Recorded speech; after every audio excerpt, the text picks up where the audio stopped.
We're talking today with Jim McCloughan of South Haven, Michigan, and the interviewer is James Smither of the Grand Valley State University Veterans History Project. Okay, now Jim, can you start us off with some background on yourself, and to begin with, where and when were you born? I was born in 1946, May 30th, in South Haven, Michigan, at the hospital there. Okay. And where'd you grow up? About a year later, my dad and mom took over my dad's grandparents' farm area out in rural Bangor. And that's Bangor, Michigan. Bangor, Michigan, yeah. Yep, and I grew up in Bangor. Okay. And did you finish high school there? Yes, I did. I went to a one-room country school about a mile down the road till 6th grade, and then I went to junior high school in Bangor and went to high school there and graduated from Bangor in 1946. 66? 1964. 64. Yeah, because you're born in 46, graduate 64. There you go. I just turn them around there. Yeah, yeah. Historians like to have those little numbers in the right 1964. order. Okay. And what did you do after you finished high school? I went to college at Olivet College in the middle of the state, a little bit south of Lansing, and got a bachelor's degree in sociology and a teaching certificate at Olivet College. Also played 4 years of football, wrestled for 4 years, and played 2 years of baseball there. All right. Okay. And then what then do you do after you, did you graduate in 68 then? I graduated in 68, June of 68. I had received a letter in May to report for a physical in July, and I thought it was just pretty much routine, you know. I had heard about people being you know, drafted. And so had you done a draft physical when you after you turned 18, or was this the first one? No, I signed up at 18. That was my senior year, and I went and did all the things I was supposed to do and put my name in and so on and so forth. But then when I reported for my physical in July, they informed me that I was going to be drafted. I had signed a contract in May with South Haven, Michigan, to teach and coach there. They were having trouble with getting teachers at that particular time. So if I was drafted, they would be 8 teachers short, and I was scheduled to coach a couple sports also. So they did approach my draft board with no avail to try and get me deferred. They said I had had my 4 years of deferment and I was going in. Yeah, middle of 68, there was pretty high demand for new people. Well, yeah, they wanted to get more men in Vietnam by 69. Yeah. And yeah, and I think the most that were ever in Vietnam was in 1969. Yeah, January 69, I think, is the peak, like 550,000, something like that. Yeah, yeah. And you know, it's post-Tet offensive, and they're rebuilding units and still trying to deal with the situation. Sure. Okay. Yeah. So there's a high demand, and when there's a high demand, they're not very interested in deferring people for much of anything. But the strange thing was the draft call from Van Buren County, which is where I was in Bangor, was for 5 people. So I was one of the lucky 5. Well, they might have had your name on the list for a while there. I think they were just waiting for me to graduate. Okay. So now where do you report for basic training? I reported Fort Knox, Kentucky for basic training. Okay. And what sort of reception do you get when you arrive there? Well, I have a theory here as to why I became what I became in the Army, but the first week you get there, they put us into a house, and I don't know how many of us were there. It seems like 30 of us, 35 of us, and the gentleman who was in charge of us there had just gotten back from Vietnam. He was an E5, Spec 5 medic in Vietnam. And he was 23, I was 22, so we talked a lot in the evening. We got our shots and our clothes and did all the paperwork in that week. And so we were there for, I think, 4 days. Yeah.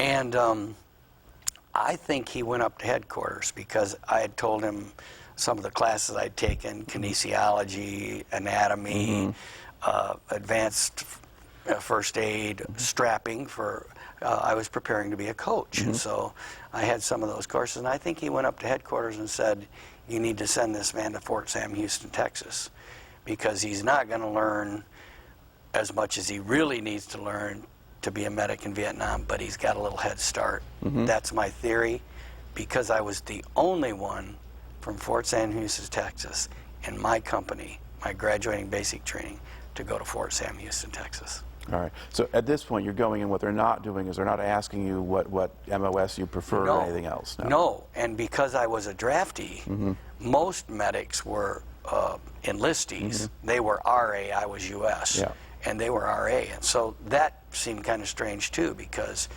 they went in for 3 years so they could choose to be the medic, and right. Yeah, but they kind of have a demand for everything at this point, too. Yeah. Okay. All right. So, but you do the basic at Fort Knox still? Fort Knox, Kentucky. Okay. Go to Fort Sam Houston, Texas, and San Antonio. Yeah, that's for your advanced training. Yes. Okay. But talk a little bit about the basic training experience. So, how easy or hard was it for you to adjust to life in the Army? It wasn't that hard for me to adjust. I really got out of shape in the Army. I mean, I was a wrestler in college, and so I was in really good shape when I went in, and it wasn't that stringent for me. When I say out of shape, I guess I was in better shape and had gone through more of a regimented physical daily thing than I really had to face in basic. So it wasn't too difficult. Being away from home, though, yeah, it's, I think, for everyone. And I grew up in a small community, went to one-room school, and then went to a small college. So now, for the first time, I'm not in Michigan anymore. I'm in Fort Knox, Kentucky. Yeah, so there was an adjustment. Yeah. Okay. How about the discipline side of things? No, I was an athlete, and as a matter of fact, I've told many people that the mental discipline I learned in football and wrestling not only saved my life, but allowed me to save the lives of many others. So, no, I had no problem. That yelling at me, I'd heard that before, and the fans yelling at you and so on and so forth. So, does it bother you when somebody gets up in your face? Yeah, but no, I was able to adjust to that pretty well. Okay. But were the drill instructors, I mean, were they kind of fairly consistent in what they did, or there was a rationale to it? Yeah, they were pretty consistent, and I was appointed as a squad leader because I was a little bit older. I think one of the main things, that's one of the main reasons why I was. But and they sensed, I think, a little bit more maturity in me than the high school graduates were coming in. So now, the guys in basic training, do you have a sense for what proportion of them were draftees? No, I didn't, but I know that the majority of them were, because that was talked about. Yeah. And what sort of attitude did they have toward being there? Didn't want to be there.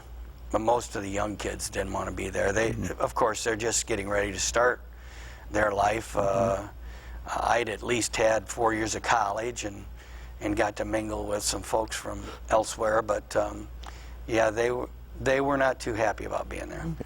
And is it just not happy about being in the Army generally, or is it apprehension about Vietnam itself, or? I don't know if, even myself, I can't speak for someone else. I had no idea what I was getting into. I had heard the body counts on the news, but paid no attention to it whatsoever, because that wasn't a part of my life. And so I don't know how much some of those guys had heard. Maybe they'd heard more than I did. I was busy with my college degree and being an athlete. So I didn't, I had no idea. And I think for some of them that would have been the case too. But that isn't where they wanted to be. They wanted to be home, getting into their life situation and so on and so forth. So Olivet College in the mid-60s was not a hotbed of anti-war activism? No, it wasn't. We didn't have any demonstrations at Olivet. Yeah. Okay. So really, you've kind of gone, I mean, you actually finished high school and started college before we had even put ground troops into Vietnam. It had begun to escalate and things while you were in school, but you all doing everything else you were doing and being in that environment, you're not really tuned into it on the level you might have been if you had been in Berkeley or someplace like that. No, 64, we hadn't even declared war yet. And that's when I started fall of 64. Right. Okay. So now you made it in, you go in summer of 68, you do your 8 weeks of basic training? 8 weeks. Okay. Then they sent me early to Fort Sam Houston. I rode in on a bus with a gentleman, Marty Romines his name, And he said, where are you going? And I said, well, I'm supposed to come here for some medical training. Me too. We got to the headquarters, and they said, well, you guys are 2 weeks early. So they sent Marty and I out into the sticks where the transportation unit was. And so for 2 weeks, he and I were in a barracks all by ourselves. Here we'd gone from everybody watching everything you do to just the two of us. We would go across the street to the mess hall with the transportation people. And then every morning they had an assignment for us. So we kind of got to see a little bit of the things that we might be doing in the 10 weeks that we would be in training for becoming a medic. So for the first 2 weeks, though, I was a transportation man, drove every kind of truck and vehicle that you could think of, and that was kind of fun. Now, had you driven like trucks on the farm, or? I'd driven trucks on the farm, yep. So I wasn't. My parents weren't farmers. My father worked at Everett's Piano Company in South Haven for 43 years. My mom was at Baum Aluminum, but we had 20 acres, and we had a lot of farmers around us, and that was a pretty good job, haying and that type of thing. As I grew up. Okay. $1 an hour for hay and $8 for a day's work. All right. So now you go in, now you join a training company or whatever for to become an Army medic. Okay. Tell us about that training program. What did that consist of? That consisted of a lot of class work. Of course, Marty and I you had to have a partner. So Marty Romine, who had gone with training, we chose to be partners. They sent us to the same unit. You stuck each other, and you put bandages on each other and all those kinds of things. But a lot of it was classwork, and I thought, you know, I could do this. I mean, I'm a teacher. I could teach the same thing over and over and over again. So I went through an interview process and was certain that I was going to stay at Fort Sam Houston, Texas as an instructor. Had my educational certificate. When the last day came, and they were announcing where everyone was going to go, Jim McCloughan, Southeast Asia, Vietnam. I thought, well, they must have made a mistake. So I went up to the captain afterwards, and he said, no, we didn't make a mistake. And he knew that I'd gone through the interview process. He said, a regular Army man got your job, so you've been bumped. So he said, now if you re-up, maybe they'll give you the job. And they had already asked me to go airborne. They're special forces. They asked me to go OCS, and it all meant one more year. And I wanted to get this 2 years done and get into what I wanted to do, teach and coach. Right. Now, at what point were they trying to recruit you for that? Was that out of basic training or while you were in the Basic training, they approached me, for both of those. And then when I got to the medical training, they wanted me to go Green Beret medic, and I was pretty proficient. I mean, because of some of the things that I had in college and so on and so forth. So I said, no, that means, I mean, it sounds great, you know, and gung-ho and all those good things, and I guess I could really be sticking out my chest or whatever, but I want to get these 2 years in and get into teaching and coaching. Yeah, well, that Green Beret thing might have been kind of dangerous. Yeah, the LRP units usually is where they would send those medics. Yeah. All right. Now, how much of the stuff they were teaching you was actually new, and how much kind of repeated what you had learned in college classes?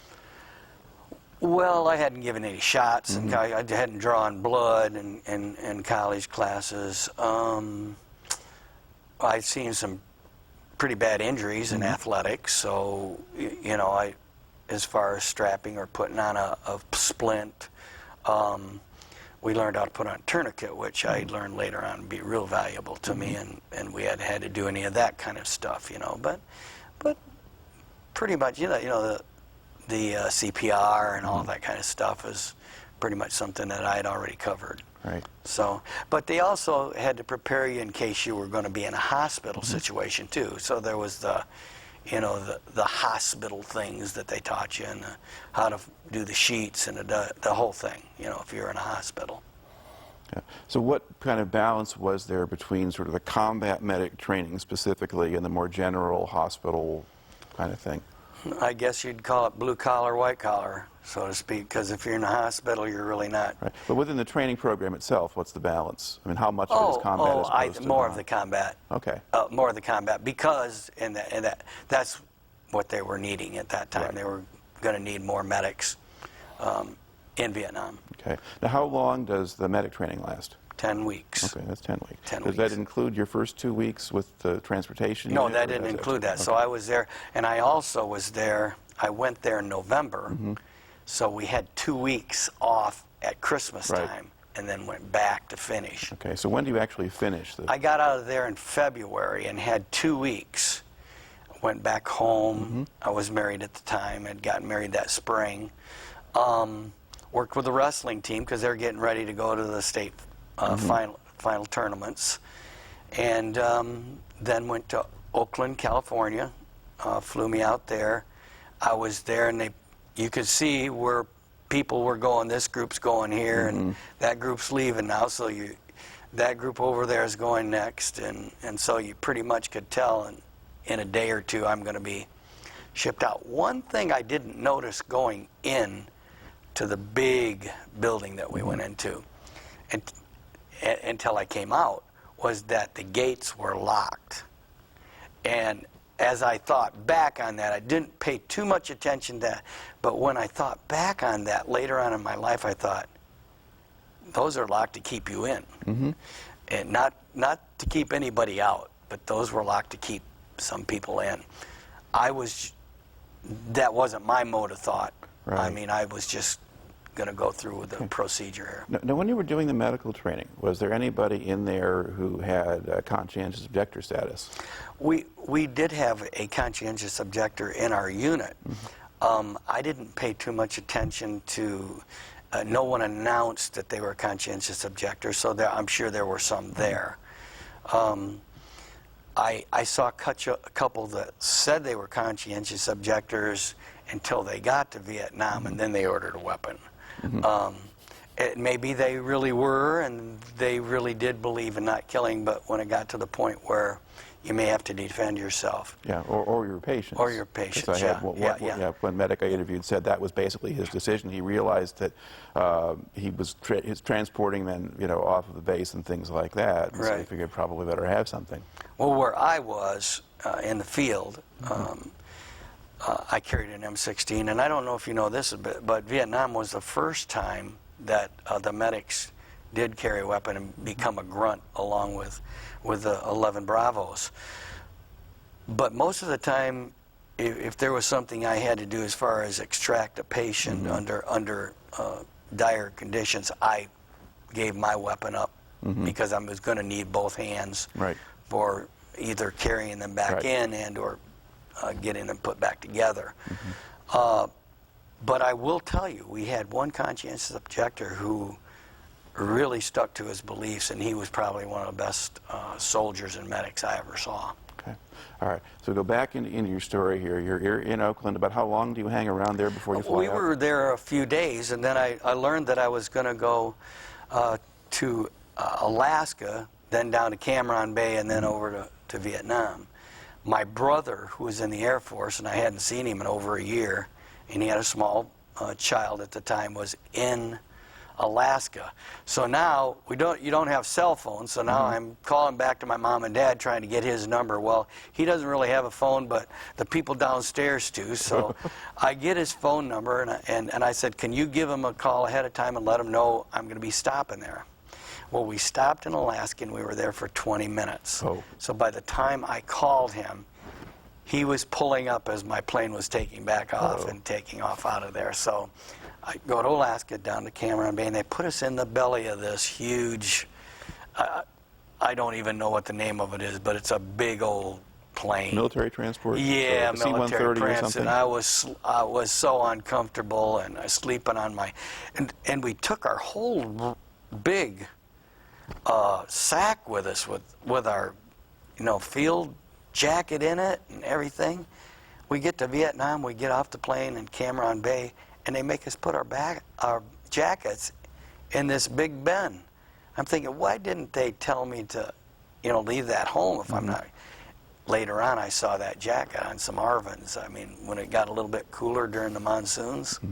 So apparently they had a reason for us to carry our jackets down there. All right. So what's your first impression of Vietnam when you land at Cam Ranh Bay? Stunk. I just smelled. Human feces were, you know, people went to the bathroom in rice paddies, and I could tell the difference. And the heat hit you the minute you got off of that plane. The humidity and the heat was just enormous. Okay. But you had made that whole flight over in military transport?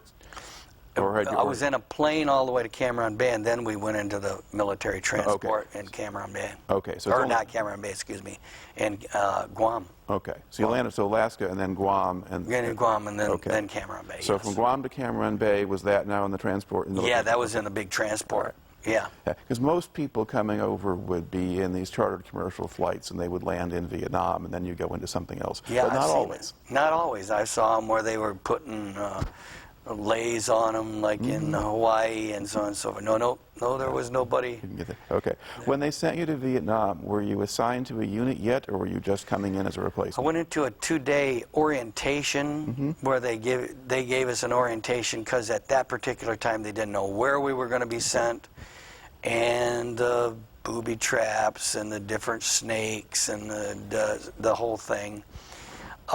Then I was sent to headquarters company, 3rd to 21st, 196 of the Americal division. Right. That's medics and officers were with the headquarters company, and then they attach you to whatever company needs you. And in my particular case, it was Charlie Company, C Company. All right. And where was the main headquarters for the division? The main headquarters for division is in Chu Lai. And the 3rd to the 21st, they sent me out right away. And our main base for Charlie Company Bravo was off of LZ Center, out in the sticks. Okay. And then did they send you out there in a helicopter? Or They sent me out there in a helicopter. I was there a day or so, introduced to the, I remember his name, Captain Jim Foster was in charge of all of the medics as they went different places. And Jim went down into the villages with a couple of different kind of situations too. But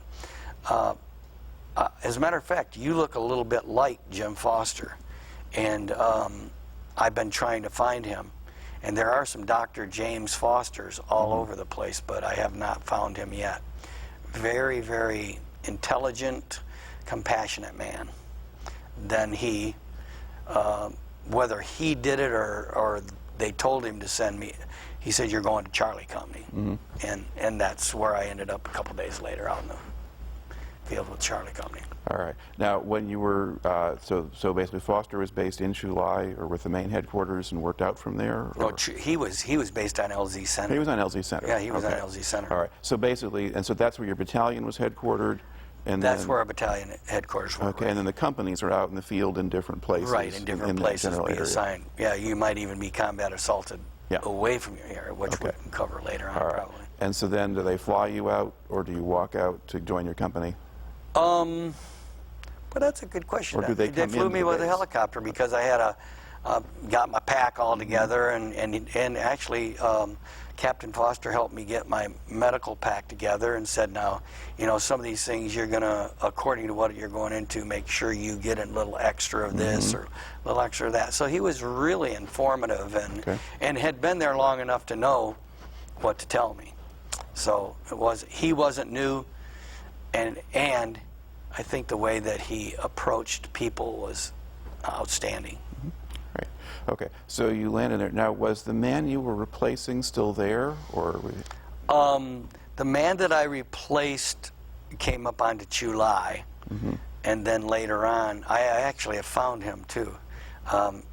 His name was Pat Rocco, and they called him Doc Rock, and he lives out in Connecticut. And he's also been looking for Dr. Foster, but he went up onto LZ Center. Then they assigned him later to Echo Company, which is a recon company. And so, yep. that's the man I replaced, and he left the day that I came in. Okay, but did you actually meet him when you came in? Yeah, I did. Okay. I met him, and he went on actually a helicopter later on that day and up to LZ Center. All right. And now what kind of reception do you get when you join the company? Yeah, you know, it's interesting because the first guy I met had helmet's on, kind of crooked. He had a tooth missing right here. It was a Sergeant Doug Hatton.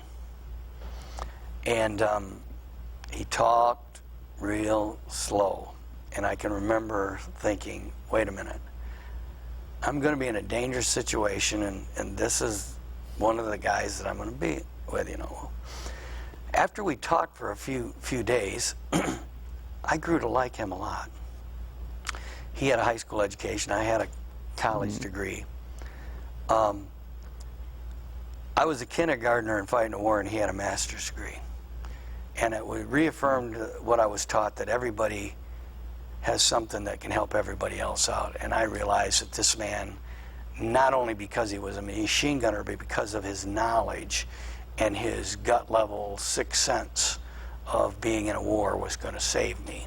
And he did many times. Okay. Now, is he a squad leader or a platoon sergeant? He was in the gun squad. Okay. And carried a machine gun. Yeah, but he was not the squad leader. No. But he's just somebody that you run into and he's willing to talk to you. He's willing to talk to me, and we became best friends.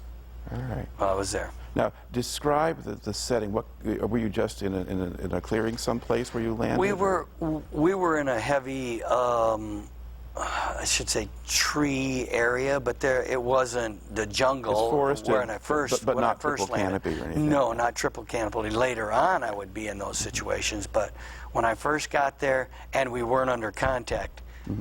But I remember the first contact I hit. It was on March 10th. We had 2 guys killed that day. Okay. Now, how long had you been with the men at that point? A couple days, or? I got there on the 7th, and I think I came out on the 9th. And so it was the next day that we were under contact. All right. And under what circumstance did that happen? Were you patrolling? It was an ambush. Okay. Yep, it was an ambush, and a couple of guys that I was able to patch up, but we lost 2 men in that particular ambush. Okay. Now, was this a company-sized operation or just a platoon? At this particular time, our company is moving. Yeah, I'm with the company. Okay. So there are other medics with the company. You're not the only one. Yes, there's a medic I was with 2nd Platoon. There was a platoon medic, 1st, 2nd, 3rd platoon medics, and then a head medic. And the head medic pretty much hung around the CEO, the CO, and and his group. Yeah. Right. Okay. And then was it your platoon that got hit then, or somebody else's? It was somebody else's, but I was called up front, and yeah. Okay. And do you hear a call for a medic or whatever and just respond? I learned that was my first, and I became very reactive to that, yep. And I think partially because of my upbringing, and I knew that was my job, I responded to that immediately, without hesitation. All right. Okay, so pretty quickly, and then, but that's an ambush thing, so it's over pretty quickly? It's over pretty quickly. Yeah, they shoot and then Most go away. things lasted about, those kinds of situations lasted about 15 minutes at the most, and then DD Mao, Vietnamese DD Mao, whether it was VC or NVA, I'm sure it was VC, because you hit NVA, you hit a pretty big unit, hit the VC, and pretty small, but that didn't mean that they didn't have squads of VC out too, so it could have been either or. All right. So you do that, and then do you have a routine that you get into when you're first with the company, or do they keep changing what they're doing? No, you pretty much take care of your own platoon, and what a lot of people don't realize with a medic job was it wasn't all combat wounds that you dealt with. I had a pretty good routine every day. One thing, I made sure all my platoon men took their 1-a-day malaria tablets. We had 1 a day, and we had 1 week tablet that they took on Monday. Any kinds of wounds that were still trying to get healed. Impetigo, which is a pussy sore, was very, very prevalent. And I still remember how I treated that. I used hydrogen peroxide on it. You're dirty, you're in a filthy situation, you get resupplied with a new set of clothing maybe every 4 to 6 days, so now you're fighting the conditions and trying to heal these. Nitrofurazin ointment was a yellowish ointment, yellow-orange type ointment, and I could heal a guy up in about 5 or 6 days. But it kept, you know, coming back. You'd get a cut, you'd get the infection in there. Sprains, strains, those kinds of things, those are non-combat situations. Boils, rashes. So basically when you get up in the morning, the routine is you have your night logger site. You get up in the morning early, you want to move before dark, so everything's around your foxhole and you get it on. By daylight, you're going to stop and get something to eat. Well, my routine wasn't stopping and getting something to eat. It was going around to everybody else and changing the bandages and so on and so forth. Okay. You mentioned a night logger. Normally that's a term used when you've got vehicles. Did you have... Night lagger? No, yeah, that's just your night No, defensive we didn't have any vehicles. We just set up a perimeter and dug our foxholes. But yeah, we called it that. We called it, and I've seen it spelled several different ways too, by the way. But then we'd move on to the next place, and of course you don't know if you're going to hit something along the way in a daily routine. So you're pretty much out there. It's kind of like the policeman sitting on the side of the road. You know, if you patrol the area, the traffic will go slow. If you patrol the area, maybe less and less of the enemy will be around in that area. So then we would get to another spot where we're going to set up for the night. So that's basically the routine daily. Okay. Now, were you normally moving as a company, or were they? We were normally moving as a company, yes. And about how many men were in the company at that point? Boy, now see, that's the thing, that Vietnam was really a special place, because you could go from 135 in one day to down to 90 the next day. And it would take a while to get those resupplied. Right. You also didn't move in as a unit. So now you got guys ending their year and they're going home. So it was a constant change of chemistry in your unit. Yeah, it was. So basically we usually had between 100 and 115, 20, 120, you know, right in there. Okay, and that's actually healthier numbers than I've heard That's a from a healthy lot of people's number. companies. That's a real healthy number. Of course, I've talked with some World War II guys. 180 was a company back in World War II. Yeah. Yeah. Yeah, and paper strength for Army companies was still about 170 or something like that in the Vietnam era. It's just that you usually didn't have them, especially once they got into the war any distance. And, and there were, I've talked to people who were in companies that got as small as 15. So, but okay, so you've got, basically, it's enough men that do a lot of the things that a company in theory should be able to do, and to have the platoons being functional maneuver elements and that kind of thing. You also have your officers coming and going, because officers didn't stay in the field more than 6 months, generally. Also, you got them derosing, same as the other men. So now you might not get an officer out, so maybe one of the sergeants becomes the platoon leader, because you don't have a lieutenant there to do that with. Yeah. Now, and from your observation, because how long were you in the field with your company? I was in the field until August with my company. So from 5 months? March. Yeah. Okay. Well, almost 6 months. All right.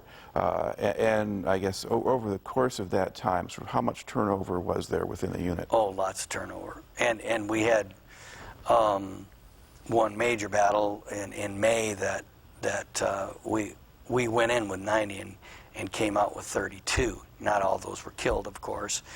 We had heat exhaustion things to go along with some of the injuries that we got, but we really hit a bad situation there. Talk a little bit about the first couple of months in the field before you get into that big fight. What was the terrain like that you were operating in most of the time? We were operating mostly on, well, 2 different terrains, rice paddies, and then the triple canopy jungle. We were sent up into the up into the mountains there too a few times. So those are, and then every once in a while, a company was brought back to LZ Center, and you were there for 7 days. As a security. Right. So that was kind of a break out of the field. And of course, for me, I didn't really have to do any perimeter watches while we were back there, but I did.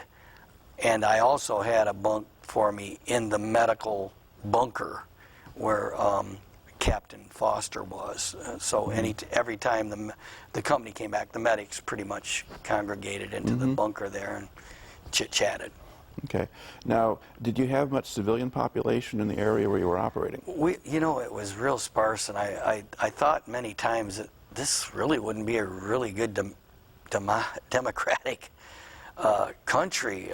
People didn't even know if probably voting was going on. I delivered a baby, and I didn't do much. This woman was having her 7th child, and she did most of the work, you know, tied off the cord and everything. So be miles before you might get to another village, and very primitive, and they were very curious every time a helicopter came over. You know, it was like a spectacle to them.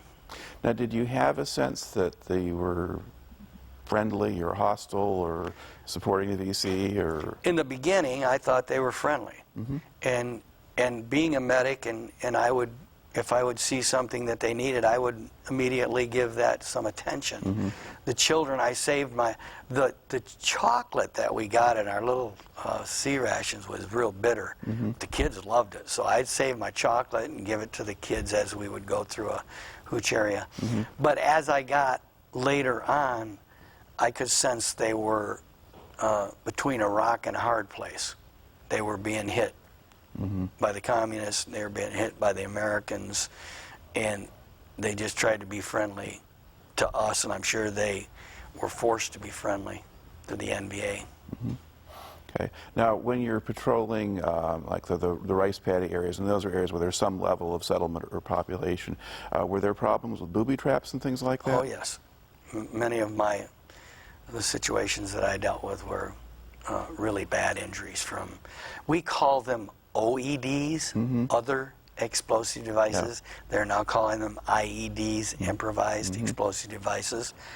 They were not the kind of explosive devices that you see in Iraq and Afghanistan, because they might take a grenade and make it they're making much bigger explosive devices now. But we hit some that I've never talked about, the injury and the devastation, horrific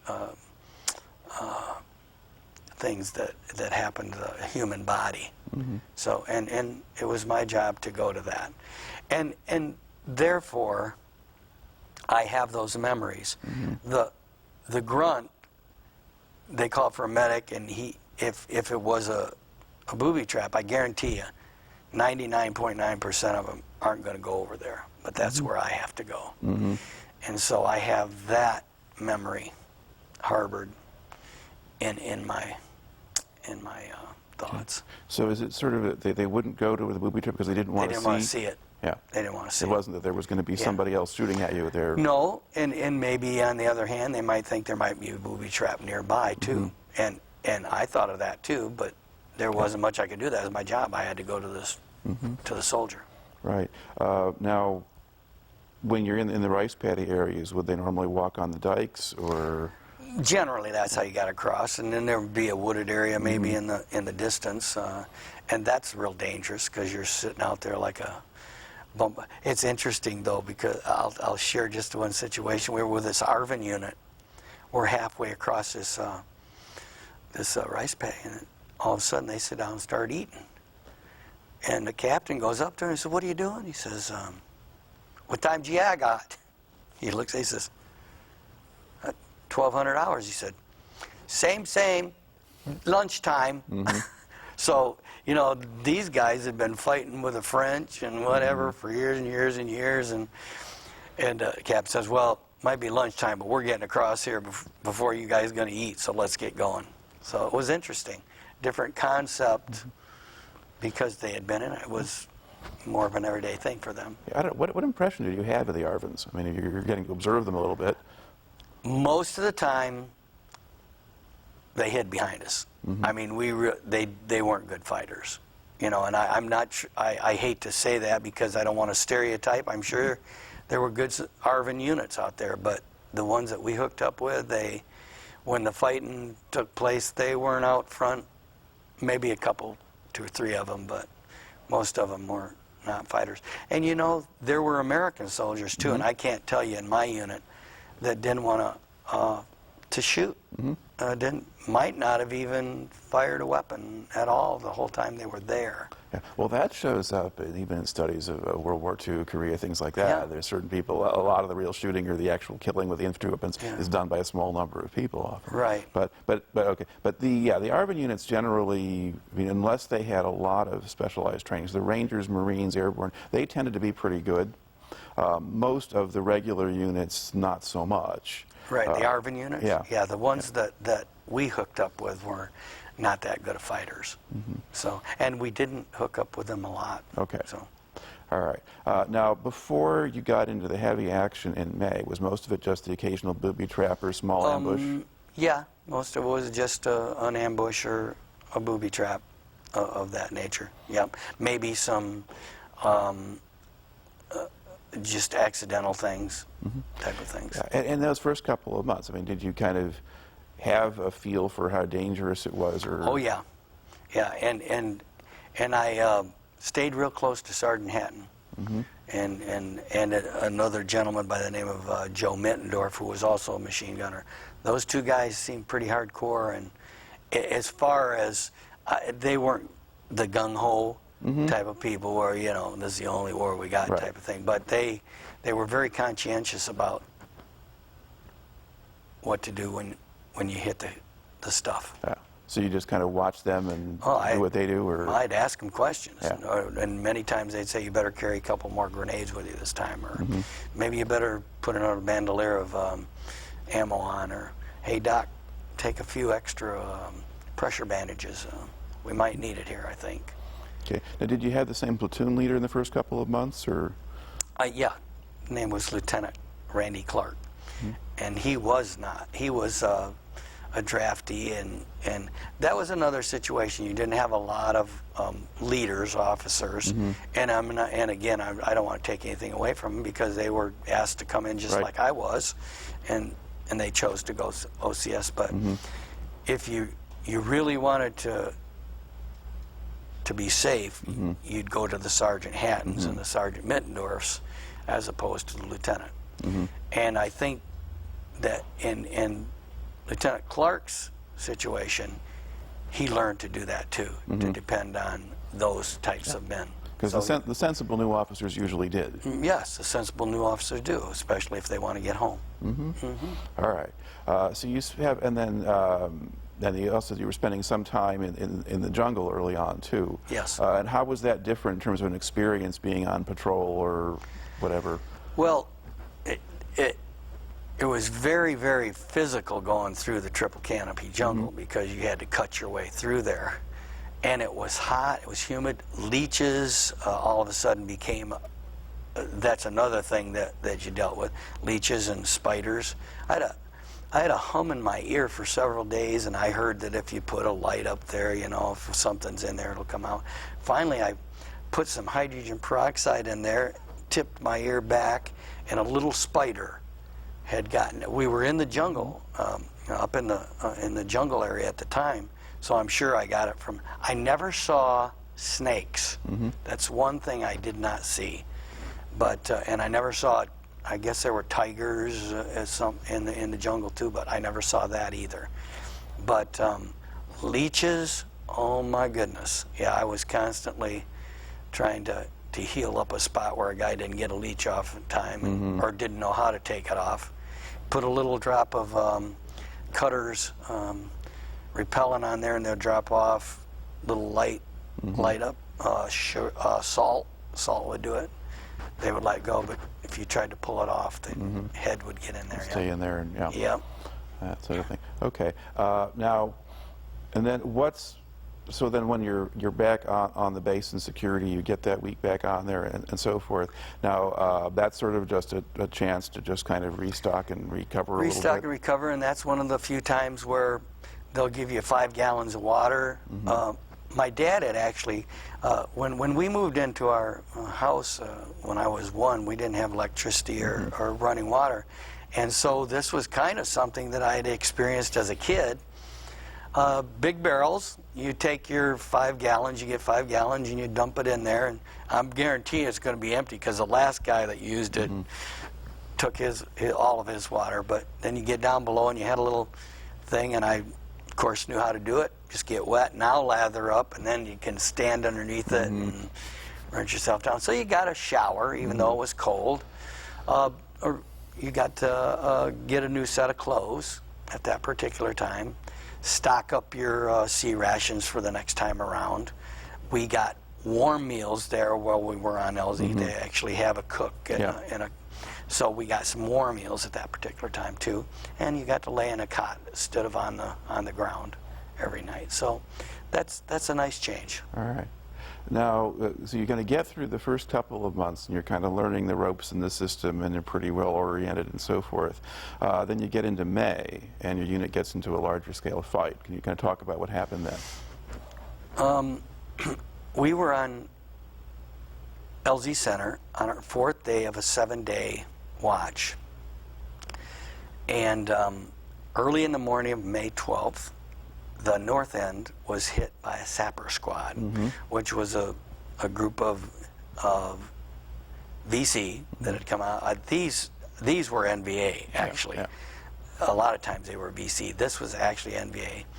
We had 2 men killed down on that end, and that's early in the morning on the 12th, about 1:30 in the morning. So they called for a medic, and I was up and down there, and we got the medevacs out and so on and so forth. Then it kind of got calmed down, you know. They'd killed quite a few of those guys, and the rest deed him out. That evening, the captain, carrier, was called into the, what do you call it, TO, the Tactical Operations Center. Center. And the battalion commander, Lieutenant Colonel John Brandenburg, informed him that we were going to be combat assaulted into Tam Ky, that there was a fight going on there, and they needed us. Well, Lieutenant Carrier, he wasn't a captain yet at the time, Lieutenant Carrier says to him, he says, have they sent anybody in? Do they know how many of the enemy are in there? He said, no, we haven't, but they've really hit the stuff there, and you're going in. He says, well, we're on our 4th day, and he says, we got 3 more days. Is there somebody else you can send? He said, no, the B company's pretty tired, and A company, whatever. He says, you're going in. And he said, I think this is a flawed mission. Well, the lieutenant colonel says, you either take them in or you get court-martialed. Well, Lieutenant Carrier knew, and I'd rather refer to him as Captain Carrier because that's... He was company commander. He was company commander as a lieutenant, Okay. And it was his 2nd tour.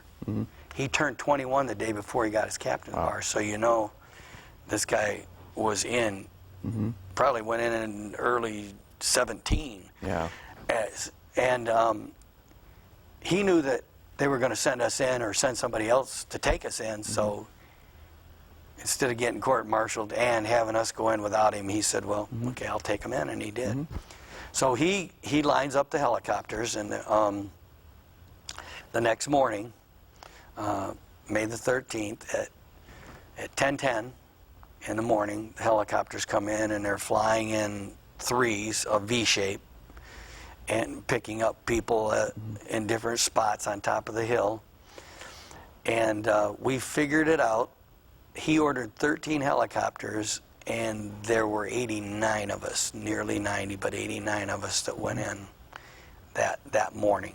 It was a hot LZ, so the choppers didn't even land. We had to jump from pretty high up, and so I had a few injuries that I had to take care of because you got your full pack on and everything. My pack, I calculate my pack was about 130 pounds because I was making sure I had enough medical gear and including, if you remember back then, the IVs were not plastic bottles or bags. They were glass bottles. So that made it heavier. Okay, so you've got a lot of liquid you're So I've got a carrying lot now. of liquid in there too that I'm carrying with me just in case we have the heat, which we did, heat exhaustions. And 2 helicopters get shot down coming in. One is taken out with a Chinook real quickly. The other, the crew is trapped out there. So we set up a perimeter, and they send out a squad to help them back in. And I can see they're being assaulted from quite a little distance. I would say 75, 50 yards. But they're trying to get in, and this one guy has got his M16, and he's hopping. Well, he got hurt jumping out of the helicopter, and he's injured his knee. So I went there, and the rest of the guys are in front of him, and they brought the crew in from the helicopter, and of course we were able to get them out. But I went out and got him over my shoulder and then sent him out with the crew to a hospital. I have reconnected with that gentleman, and he lives down in Ohio. So he wasn't in the big battle of Tam Ky. He got his knee injury was really a blessing in disguise to him. He didn't know it, and neither did I at the time, but it was. All right. Now, do you manage to secure the LZ? We secure the LZ, and we have a little bit of contact throughout the day, but then it got kind of quiet. Matter of fact, guys were writing some letters and taking out their heat tablets and getting something to eat. Finally, I had something to eat early in the morning, so I wasn't hungry. I wished I'd have known what was going to happen. I would have had a little something to eat at that time, but I didn't. And I went around and we had some heat exhaustion cases, but I was changing some bandages and things like that, and some guys had gotten some bumps and bruises from jumping out of the helicopters from quite high up. Then around between 4 and 4:30, I heard that they wanted a platoon to go out and just kind of look over the area. And I'm thinking, wait a minute. You know, I'm thinking, we got 2 helicopters shot down coming in, and at that particular time, I had no idea the conversation that Carrier had had with Brandenburg, but Carrier had a gut level, and it actually ended up there were 1,500 NVA on that hill. We were at the base of what's called Nguyen Hill in Tam Ky. That's where they had combat assaulted. So Tam Ky sort of the province? Tam Ky is a a big town, huge town, and it was northeast of where we were at, and kind of straight north of the hill, Nguyen Hill. Well, as I've looked back over the history, the NVA would take over Nguyen Hill, and then somebody else come in and take it over, and then the NVA take it over. So it's, you know, it became one of those things where it wasn't secured, and anyway. So I said, there's no way they're sending us out towards that hill. I mean, there's got to be quite a few people out there, and to send a platoon out, and I believe our platoon was right around 19 men, and counting our interpreter. So we get a lead squad together, and the guy that carried the radio had been dusted off that afternoon. Heat exhaustion. Now they've got a guy that's brand new, and they don't want him to carry the radio, so they're going to put this guy by the name of Chuck Matthews on the radio. The guy that was new now has to walk point. He's from Caledonia, Michigan. I found this out later on. He had just shown me a picture of his baby boy that morning. Had not been there a full month yet. Well, Matthews didn't like this, but they said, well, we can't put him on the radio, for crying out loud. He won't know how to operate that, and the radio is real important. So Jerome Lucas takes point from Caledonia, Michigan, and then there's 5 or 6 guys up front, and then maybe 7. Then myself and Hatton are right behind that unit. Go across the rice paddy into a trench line that obviously had probably been there since the French had fought, and it's kind of trees up on the top, kind of, you could call it an island up there. And, by the time we got there, the lead squad is out and had gone down the trench line a little ways, and then it kind of curves to the right, but they hadn't gone to the right yet. I looked off in a distance, and I saw these two guys stringing, looked like stringing wire, about 75 meters away. So I got Hatton's attention, and I pointed to the right guy. And Microphone guy. All right. Microphone guy. Okay. So we're. Just as you were going down the trench. Okay. So we're just going to pause here and wait for them to come in. okay. Yeah. That's why we have a man in the booth. Oh, that's cool. So let's see. Is your so your light is on. That actually, with the light is on and stays on, that's the other clue that the battery is dying. Battery's out. Yeah.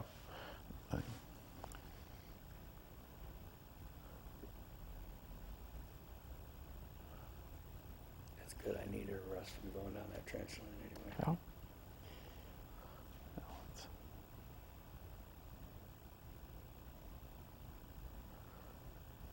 I guess we could send you to the College of the Ozarks if you wanted to go. Well, my wife might want to go. Just Well, they actually, I mean, I have no idea, but I mean, I can give these people your contact information. I tell them, this is, I mean, I've just talked to him. He's got a good feel for his story, and probably if you talk, because I think you do. You were a teacher, right? Right? Yeah. I mean, yeah. Okay. I guess it's me, huh? Yeah, because his light's on.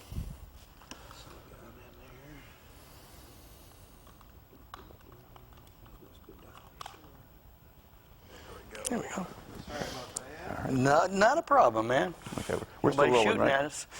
Yeah. Okay.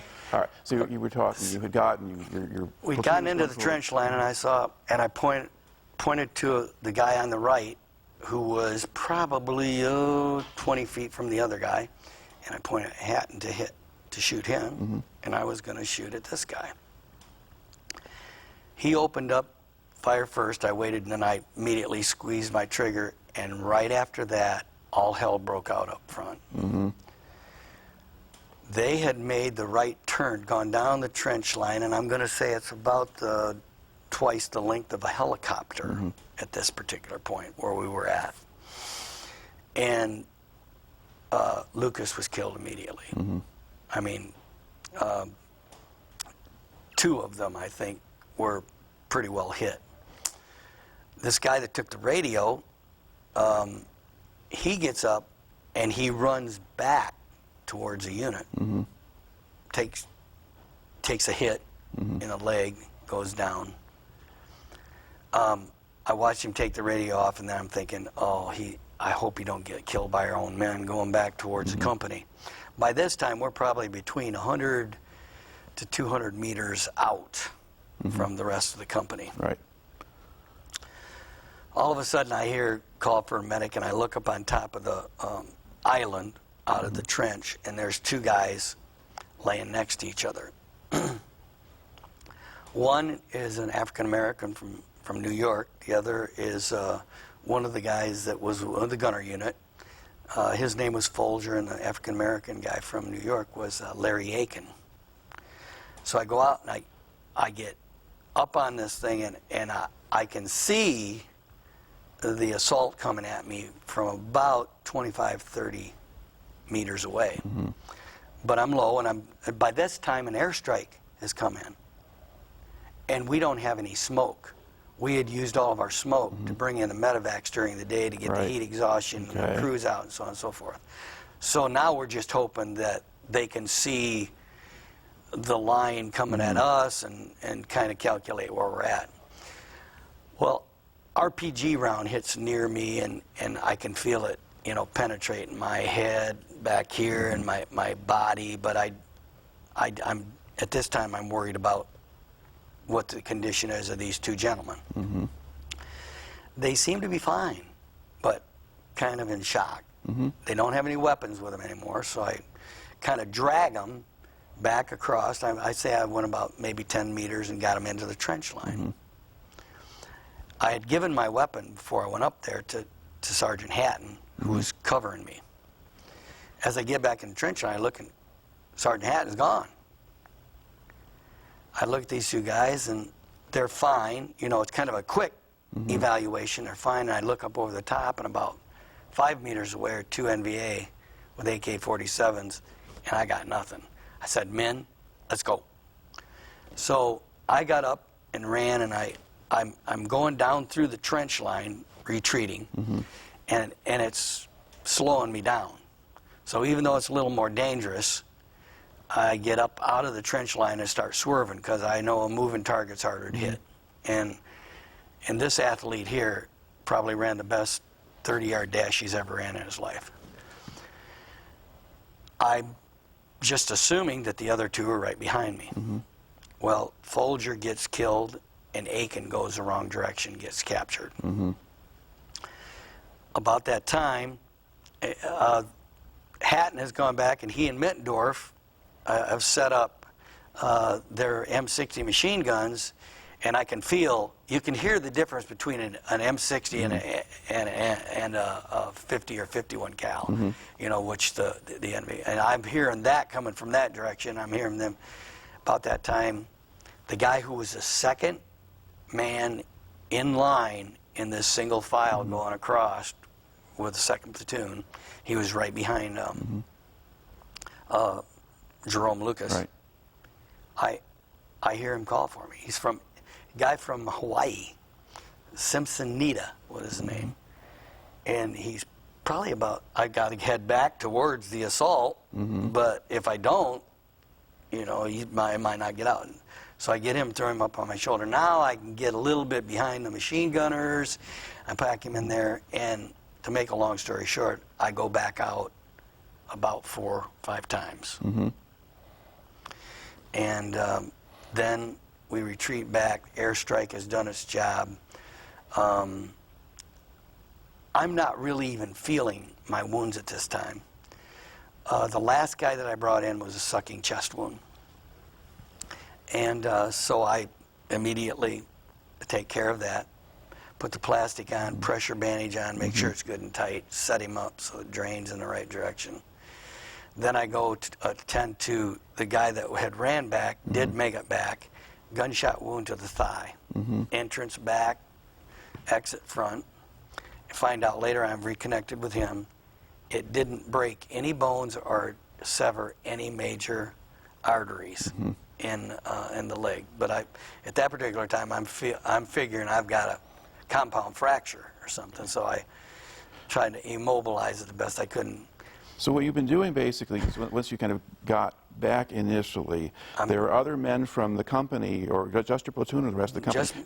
Just from the company, too, that had gone out in front of where you are. Try to bring us back in. Okay. But most of the people I'm taking care of now are from my, including our interpreter, Tay. Okay. So these are people, and let me tell you, when I went out to get him, all I saw at first was, you know, a Vietnamese person. So it kind of hesitated, and then I noticed who he was. But yeah, I'm taking care of the wounded at this particular point, and making sure that a helicopter's on the way, because I know that this sucking chest wound has got to get in. Yeah. Basically, you've got to run out, and your men have your company has its own little position now, but you've got to go out in front of that position to go bring men back, and that's you're going back out 4 or 5 times. I was in the crossfire several times, and in the area of the airstrikes that are taking place. So yeah, it's very dangerous. Okay. Yeah. And now you've gotten that point, so you bring these men back, and now what happens? The medevac comes in. I've got them organized. I get the most severely wounded on first, just in case there's not enough room. But there was enough room to get everybody on, and we got everybody on. And then Captain Carrier says to me, who's only a lieutenant at the time, but Captain Carrier says to me, he says, get on. And this is when I realized, oh yeah, I was hit. You know, I said, well, I'm not getting on. When I went up on that ridge out there, on that little island, and I looked back towards Nguyen Hill, they looked like little ants coming down off that hill. And he said, well, why aren't you getting on? He said, it's an order. I said, you're going to need me. And that's all I said, and he looked me in the eye, and no more conversation. So there were a few guys that had a few minor shrapnel wounds, and I get back, and By now, the enemy's moved back, and the airstrike really helped us a lot in this particular situation. And there's still a few, you know, but nothing heavy. So I start taking care of the other minor wounds and so on and so forth, and start calculating if they hit, where am I going to put people? We set up a perimeter, and we settle down for the night. There's women screaming, whether they were assaulting the women or they were having them do that for psychological effect on us, I don't know. Dogs barking, because there was some hooch areas out in there. This went on all night. We did have some H&I, what they call harassment. That's an interdiction. An interdiction that we called in to keep them back just in case. But I didn't sleep at all that night. I hadn't had anything to eat since the morning before. And of course, you're not going to fix anything now. It's dark, and you don't want to give away your position. So I just pretty much stayed up and watched. And every once in a while, we'd fire a few rounds. Just when they would bring in the H&I, some of the guys would fire a few rounds. I didn't. But you don't want to give away your position. Right. They knew where we were at anyway. It didn't matter. We just want to let them know that, hey, we know you're out there. Don't try to come in here. And then morning came. And the next day, again, I had heat exhaustion cases. Now by evening, Captain Carrier tells the 1st platoon and the rest of us that they want us to move our positions. Move the whole company? Yeah, we're going to move position. Well, where are we going? Points, we're going to go. I said, don't you understand what happened to us out there last night? There's lots of people out there, you know. So this time the 1st platoon leads and they get hit. And basically, without going through that all over again, I again had to go out 7 or 8. Their medic was killed, received the Medal of Honor. His name is Daniel Shea. Daniel received the Medal of Honor posthumously. It was going out his 5th time to get someone. And I actually brought Dan back in. And then, of course, I'm the medic now that's left. And I'm glad I stayed. Yeah. Now, was it still light when you were going out? It was still light when we were going out. It was about the same time of the day as the night before. But by the time we get... I'll tell you what saved us that night. A spooky saved us that night. I'm dropping flares where they dropped it over the top of the enemy. Plus, they've got some really good guns on those. Yeah, they have miniguns. Yeah. Oh, man. And I'll tell you, I wouldn't be sitting here talking to you. The NVA made a tactical mistake. We're down to about 32, and I don't think they knew that. But for whatever reason, whether they thought maybe they'd shoot them at themselves, they only surrounded us by 3 sides instead of 4. If they would have surrounded us by 4, there's no way, because I did mark our position. They tried to get a resupply helicopter in, and he got, I believe he told us he had 27 bullet holes in his helicopter, but nobody got hit. Amazing. So I had one of those blinking lights marking our position for him to drop, and then I thought, wait a minute, if he kicks that ammunition out from way up there, if he kicks it out where this blinker light is, I'm going to get hit. But anyway, I didn't, and we didn't get our resupply. He had to head out, couldn't bring it in. And we fought all night. 32 of us fought pretty tough. And I had a place where I've reconnected with one man that was shot in the shoulder that night, and I kept him alive all night long. And a guy was a stomach wound, which I had to keep the bandages moist.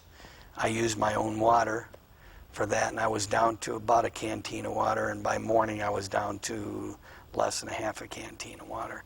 And you have to realize at this time, I don't know whether we're going to be stuck here now until we're all gone, but it didn't matter anymore. So I kept him alive, got him on chopper, and by that time, the NV had moved out.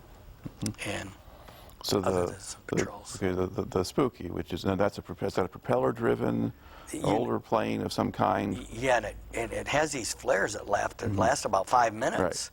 They're amazing. It's kind of like these Japanese candles that people send Right, up in the right. air at parties now and that kind of stuff. But So it's giving you light, but it's also shooting into the enemy where they think they are. they dropped them over them. So now they're, those, you could hear it go, poof, like that, and then you knew in a few seconds it'd light up, and here these guys were coming across the ice paddy, and we could pick them off, and they were picking them off too. They were picking them off big time. I believe, I'm just going on kind of hearsay and a couple things I've read. We killed 169, and we had 6 men killed well, 5, counting Aiken, but Aiken was wounded that night. We know that much, and captured. Then 6 the next night, and we had over 30 wounded, and I was the only one wounded twice. I was wounded the second night also when I went out. A gunshot wound, graze wound to my arm here, and some more fragmentation wounds. So, All right, but you survived the night. Survived the night, yep. And then how do you get out of there? We moved out. They moved out. The enemy Okay, moved out, and so we moved, and then we were taken out of there by helicopter. I want to say a day or so later. I can't, really the time span. All I know is I survived that, and so did several others because of some great teamwork. Right. Okay. Great teamwork. Now, do you get sent someplace to get treated, or do you just stay out? I stayed with them, treated my own wounds, healed up within a couple weeks. Okay. And now, does the company get some kind of stand down after this? Do they take you someplace? We had a stand down in June then. We had a stand down in June, and I'd heard about those, but I'd never had one before, and got steak dinners and go to the USO and da-da-da-da-da-da. So we did get a stand down in June, early in June. Okay, but this is mid-May when this thing had happened to you. Yes. So what does your company do after they take you out? We were still going out on our search missions and so on and so forth. Okay, did you go back patrolling? Did you go back to LZ We Center? did go back to LZ Center. Yeah, okay. We went back to LZ Center and kind of regrouped. And but we did go out before we had the stand down. We did go out on some search and clear missions, so to speak. Right. And so did you take some replacements in those few weeks? Yeah, we did, but we still didn't get built back up until July sometime. Yeah, it took us a while to get built back up. And I think that's probably why they pulled us back to LZ Center shortly after that to get built back up. Okay. Now, were you in a position to kind of see sort of how well they were able to help the new guys adjust? I mean, you're bringing in new replacements and things. Do they look after them or just throw them out there? Well, a few of us did. Guys like Sergeant Hatton that saw me coming, right away helped me. I was that kind of a person that, first of all, this kid's scared, and second of all, my life depends on him too. So let's do whatever we can do to help him readjust. And in a lot of cases, those kids were really scared, and they had a right to be scared. And they probably knew that they were coming into a unit that just got their butt kicked, And so, yeah, you try to help them feel welcome. Now, was Carrier still commanding the company at this point, or did he was get still hit? commanding the company at that point. Yep, he was in command of the company, and actually, when I left the company, he was still in command of it. All right. So you start to rebuild. You go back to the usual round of patrolling. Do things kind of go back to the way they had been before? They went back to the way that, and I had one other major situation that I was involved in July and June. After we got off from our stand down, we went back to LZ Center, and LZ East had been getting probed by the NVA. And so they asked for a squad, and my father told me never volunteer for anything, and I guess I didn't learn. They needed a medic to go along with this few group of men that was going to go over and help watch the perimeter on LZ East, who had been getting probed. So on June the 10th, we actually humped over light. We didn't have to take heavy gear, and I thought this is pretty nice too. And they said, you don't have to take a lot of medical stuff because they got their own medical bunker there and everything like that. And so we got there, and I met the medical guys and talked with them for a little while, and kind of went around and checked out the hill because I'd like to know where I'm at and what the situation is, just in case. Go to bed in the medical bunker that night. At 2:35 or 2:34 in the morning, the sappers hit the hill. The bottom end of that hill, bunker on the bottom end of that hill got hit first, and they called for a medic, and it was automatic. I mean, for me, I was down there, and it became a really important thing for me. I pulled 2 guys out, and the rest are trapped in there. Literally shoot at and hit a couple sappers coming up the hill. Then I laid my weapon aside because I'm working on these guys. The reason it became very lucky for me is they began marching their mortars up the hill. So I would go from the bottom of the hill, I would go where they hit next. Had I not gotten down there, I might have been in an area that did get hit. I never had a scratch on me that night.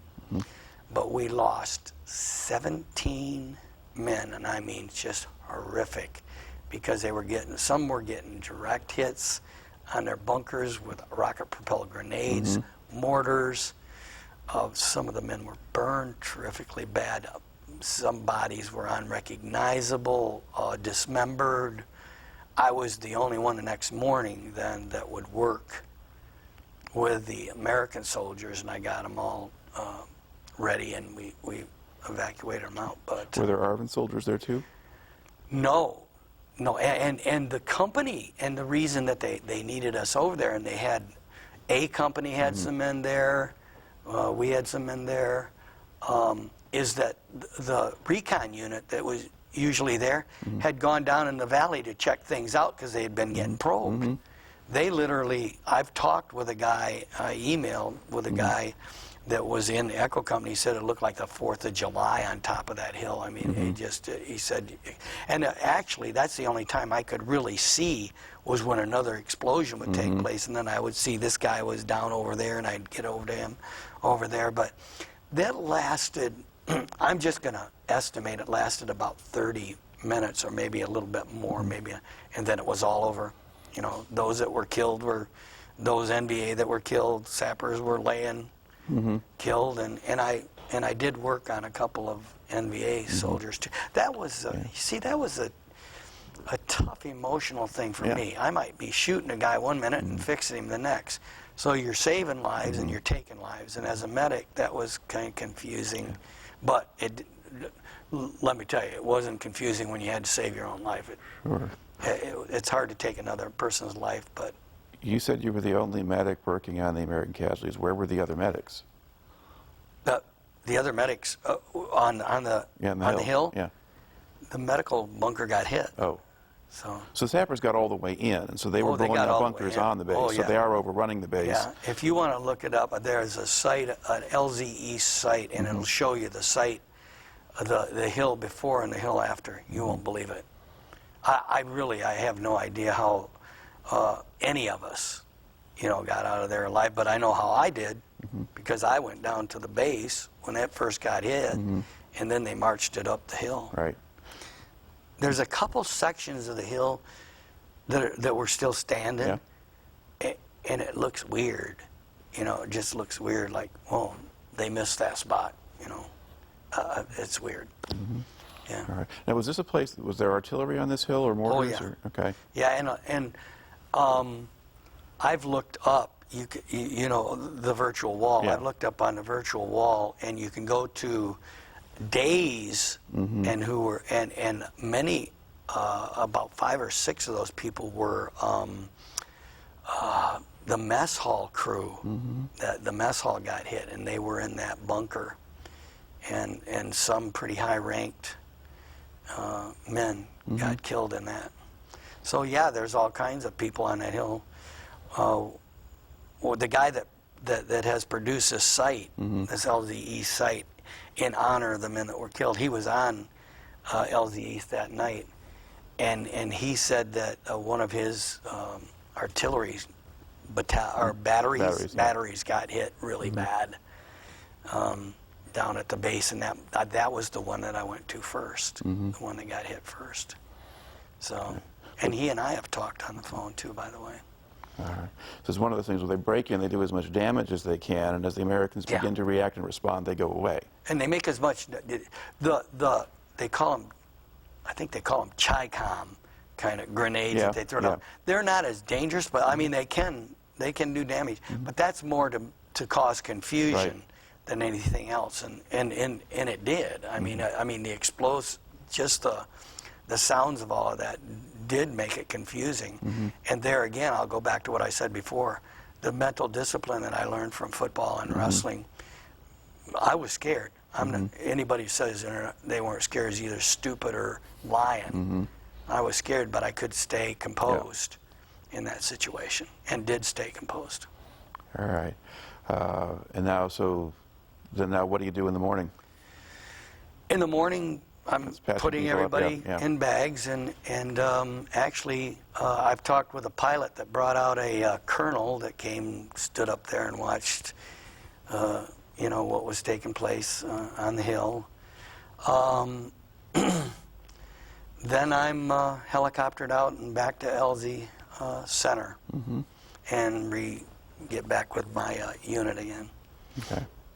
And then how long then did you stay with them after that? I stayed with them until the gentleman who was ran in the wrong direction, Larry Aiken, was recaptured by the American Vietnamese, South Vietnamese unit. I don't remember what it is, what the name of the unit was, but he had been beaten pretty badly in this prisoner of war camp. They recaptured him and sent him to where the 312th had been in July. The 91st had come in.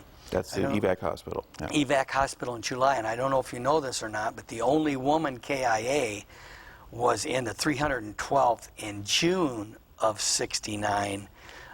Lieutenant Sharon Lane, her ward got hit with a rocket and she was killed. Well, after that attack on the 312th, they moved out and the 91st moved in. That's where they sent Larry Aiken. He was unconscious, had lost a lot of weight, decubitus ulcer on his back because they had left him laying in a certain position forever. They needed a positive ID. So one of the lieutenants and myself, because I was his platoon medic, were sent in for a positive ID. It was him. I positively ID'd him, identified him, and then they sent us up to the casualty branch, headquarters of Americal Division. And I walked in, and there was a secretary guy there and warrant officer over here. J.P. Romano was the gentleman's name. And he said, we did a background check on you. And I said, good. He said, and we noticed that you are a college graduate and you've been wounded twice. What are you still doing in the field? And I said, well, it's my job. I'm a combat medic. Kind of looked at me. He said, and he told me that there was a gentleman leaving at the 91st evac. He's a liaison, kind of reports to the Americal Division headquarters, actually us, the casualty branch, and the Red Cross on occasions. Would I like the job? I said, well, I'll have to ask my boss. And now I know why I got strange looks from the warrant officer and his secretary. But they put me up for the night, had a nice warm meal the next morning, clean clothes, went back to my unit, and several days later approached Captain Carrier and told him that they had offered me this job. And as I've mentioned to you before, I remember his exact words were, what the hell are you still doing here? And it was a very emotional time for me. It was a sad, happy moment because I really didn't know how good I was going to have it. But to leave my men, who I really, it's just who I am. They are my men, and they were my men, and many of them have shared that.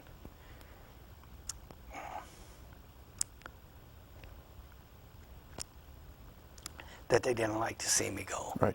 But they were happy that I was leaving. So I ended up at the 91st, my own bunk, my own locker, you know, and South Vietnamese lady came in and did so many guys' laundry, and so you had clean clothes. I no longer wore a helmet. I left my backpack there and took all my personal belongings out, so whoever took my place came in and got that backpack. And so basically from then on, what I did was I did help get the wounded coming in off the helicopters, and when there were heavy casualties, I helped in the emergency room. If there weren't, then I could get right to my paperwork. I developed a really neat kind of system. I had a board, and every bed was, there was a hook for every bed. So when the upper echelon would come in to want to see a guy from their unit, I could tell them right where they were. I would go down and interview the men in the wards, so they would have more on a card that they could talk about that didn't have anything to do with the war, something about where they were from and what their interests were, and so on and so forth. So I developed that system. I have one particular situation that I want to mention here. There had been some casualties in the middle of the night, and so there was a medical evac unit in Chulai. I don't remember the number, 254 or whatever, it had a number to it. So that night, they sent out a crew to evacuate the wounded in this night battle.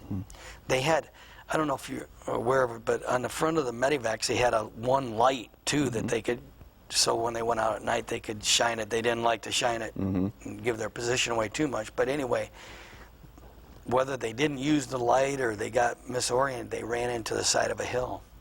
So then they had to send somebody out and bring those people in. This one guy was beyond recognition. He was burnt so badly from the crash and that. But there's one thing that we always had. We had a dog tag around our neck and a dog tag in our boot. That was a World War II thing, by the way, that they passed on. In case you couldn't be recognized, upper body, that you had some kind of identification. So I looked at this boot, and I just had a gut level. So I called up, before calling the Red Cross and before calling the casualty branch and telling them who it was, I said, I called the casualty branch. I said, I want you to check this out. I gave the guy's name. So they went to his bunk area. Nobody was there. So they knew who his bunkmate was, so they went to the chow hall, and that's where his bunkmate was. Leaned down, looked at his boot. This guy had jumped out, put his bunkmate's boots on because they were the same size. I would have reported his bunkmate as killed in action, and his bunkmate. It would have gotten straightened out eventually, but it would have been a mess. And it was just a gut level thing. And he had put on the wrong boots. So good thing we checked it out before reporting it and finalizing it.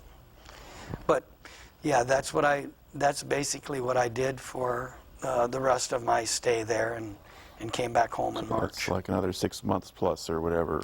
Yeah, I had another 6 months and maybe a couple days. Talk a little bit about your physical conditions are much better now. Oh my goodness! And now, do you have like the USO going through regularly and that kind of thing there? The USO was in Chulai. Actually, on Christmas Day, December 1969, Bob Hope did a concert down below where the 91st was. There was a big shell down in there, and I didn't go to that. I stayed back and watched the hospital. I didn't do it for two reasons. Number one, I figured I'd like it too much, and I really wouldn't like to come back then to the, to the grind anymore. But anyway, Yeah, it was a nice area, other than rockets, which we would get every once in a while. But I never had a rocket attack on the hospital where I was there. Okay. So very, very safe area. Let me mention some of the finest nurses and doctors in the world. Mm-hmm. One man, I didn't know this, one man, neurosurgeon there, was 42 years old. He got drafted. You had to keep your, surgeons had to keep their draft card until they were 42. And he was really upset because he had a business and he had a nice, comfortable civilian situation and had to go in. But let me tell you, the situations that those people were put in and the lives that they saved, we need to look up to them and admire what they did for the American soldiers. Yeah. All right. Now, there are an assortment of stereotypes that get carried about sort of Vietnam experience, and actually about the Americal division in particular. One of them sort of has to do with morale issues. I mean, how would you characterize the morale in your company in the field while you were with it? Okay when you're not in it, and then down when, and of course after Tam Ky and the Battle for Nguyen Van Hill, as it was called, and there's actually a book out called Tam Ky, the Battle for Nguyen Van Hill. The morale was low, and then you know, you get near the end of your tour, and luckily I got near the end of mine, and I was safe. Yeah. But some of those guys, I'd see them get near the end of their tour, and it was like they're looking all around them. They're constantly, you know, worried. Geez, I've made it this far. Am I going to die now? Type of thing. Yeah, up and down. And I'm a jokester, so they wanted a joke from me a day, type of thing, and that type of thing. And I think that there were a lot of positive people, enough positive people within a unit. And experienced people like Hatton and Mittendorf, who could, and Carrier, who could bring the whole perspective. They were honest about it, you know. If I might use the word that they use, if we hit the shit, we're going to hit the shit. You know, if we're not, they were pretty honest about it. But you better be ready, guys, because it looks like we're going to be in a dangerous situation. So. How effective were they in the field? Very. Yeah. So they could do what they could still do the job well.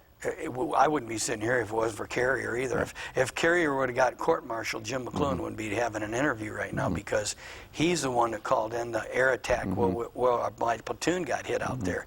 He's the one that called in artillery. He's the one that called in the H&I during the evening of the 13th into the morning of the 14th. You know, he's the one that called him in on the 14th, the night of the 14th. He's the one that said, Doc, get out there and mark our position. We're going to try to get some resupplying. So he was combat smart enough that he saved those that were able to be saved. Right. Now, did you have problems with just insubordination and that kind of thing? Or we didn't in and out there. Okay. No. And then, you know, were there guys using drugs in the rear or elsewhere? Or yeah. What did there you were observe? guys that come up to me and say they had a headache and want a Darvon, and then try to walk off with it, and I'd say, no, you're going to take the Darvon, because if they stored enough of those up, they could take those all at one time and have a night. Marijuana. Now, I've never smoked and or done those drugs, but if I saw someone doing it, I was very vocal about, you make sure that you're not on that when the sun goes down, because I'm going to tell you right now, I don't want them slitting your throat and then coming up behind me and slitting mine. So. But would they smoke it when they were out in the field? I could smell it. Yeah, I could smell it every once in a while. They would. Yeah. Yeah. All right. And were there harder drugs coming in yet, or was that kind of after you left? I didn't. Because heroin comes in a little later. I wasn't aware of it. If it did come in, I wasn't aware of it in my unit, you know, in my company. Yeah, I think there's a big phase for heroin. It's a little bit later than when you were there. But, okay. What were race relations like that you could observe? The blacks pretty much gathered in a group by themselves, but I think the race relations were good. I know I was friendly with with all different kinds of individuals. That was a real culture shock for me because, as I mentioned before, I came from a pretty rural community. There was 2 black families actually in my high school. The Parkers and Lewises were the 2 black families in my high school when I went through. Of course, African Americans in college and so on and so forth, but still I didn't know their culture that much, and all of our cultures are a little bit different. But people hung out with people that they felt comfortable with in that situation. Yeah. One of the other kind of sort of stereotypes or common stories will be that in the field, mostly people get along pretty well, but if you're in a rear area, and of course you were based at a major base in Chulai, the second half, that there the issues were more apparent. Or there's more and I was in a hospital where, everything's pretty good. Yeah. Everybody, you got your professional doctors and nurses, and then your staff that help with those individuals, and the captain and lieutenant who were in my administrative building. I had my own little office type of thing, or section of the office, I should say. Very nice people. Very cohesive. So you basically got, both in the field and in the rear, you've got a lot of people around you who are doing their jobs and usually doing them pretty well. Yeah, and actually going above and beyond the call of duty, because they're not like things, kids would try to get me, tell us a story, coach, and I said, well, I know what you want to hear, but I'm not going there for 2 reasons. 1, I don't want to go there, and 2, you wouldn't believe me if I told you anyway. So the situations that these people were under and the types of injuries, I bet you saw people they send to the emergency room, huh, Coach? Or Mr. McCloughan, if it was in the classroom. I said, I'll tell you what, I saw people they don't send to the emergency room. And that's what they saw in the emergency room. People they don't usually send to the emergency room, they go straight to the morgue. And my hat is off. There are people walking around that lived a full life because of the skills and talent of the neurosurgeons. We had the head wounds too. I mean, we had some really bad head wounds. I did with OEDs, some really bad head wounds, and somehow they made them okay. Yeah, the survival rate was very high. Yeah, a guy by the name of Leland, is that right? He was a senator. Cleland. Cleland. Yeah. Yeah.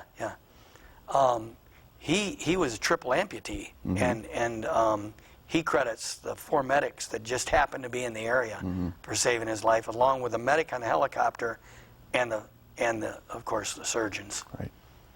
All right. I look back on the time that you spent in Vietnam. Are there any kind of other incidents or things that are going to stand out in your memory that you kind of haven't brought into the story here yet? Well, what you hear sometimes is you're welcome home type of thing, and we weren't really welcomed home. As a matter of fact, I came into to Chicago, and not only was there not a crowd there to welcome me in, like you'd see with the ticker tapes in World War II, but they'd sent my father and my wife to the wrong gate, so there was nobody there.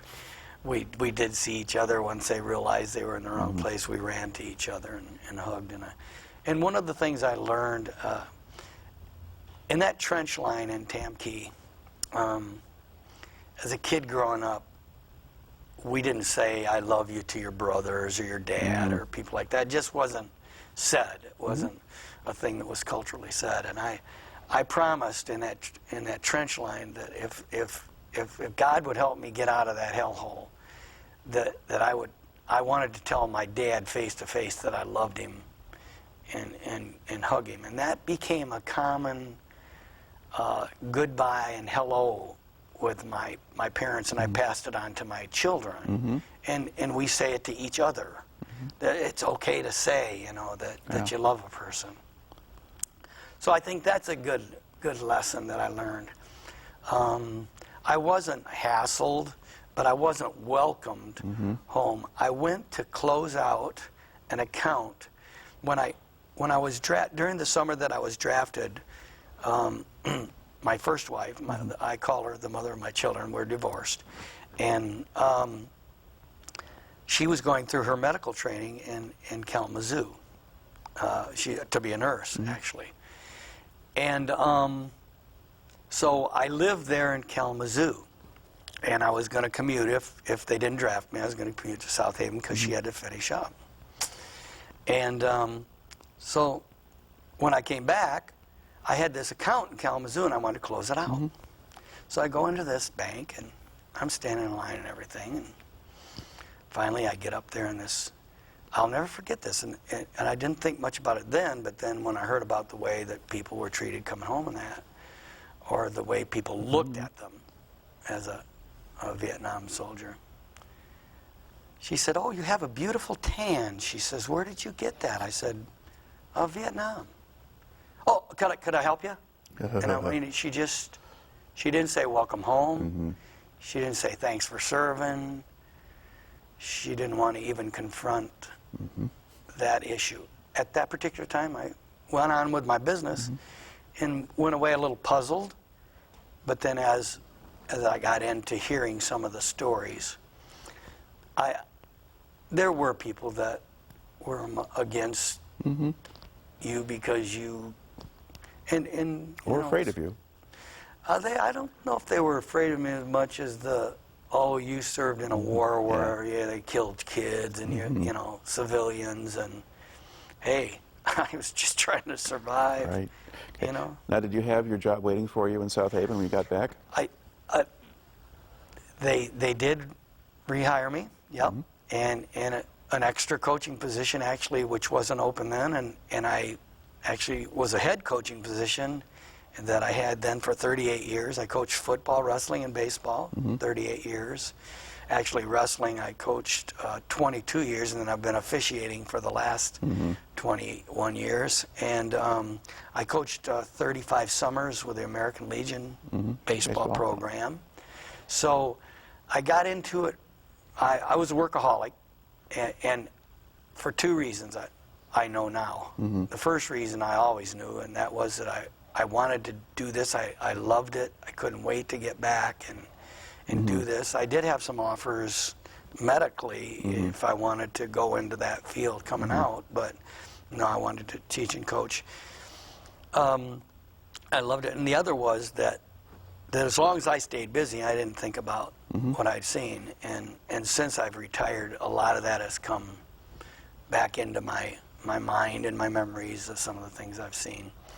But yeah. Now, after you got back, I mean, how much did you talk to people about your experiences? For a long time, I didn't mention much, and I do mention now. I think I'm proud that I was a part of a group of people that were asked to do something and did it. They had no control over who they had to kill and or be killed. I'm just proud of that whole group of people, no matter what your job was, whether it was in the rear area or out there in the field.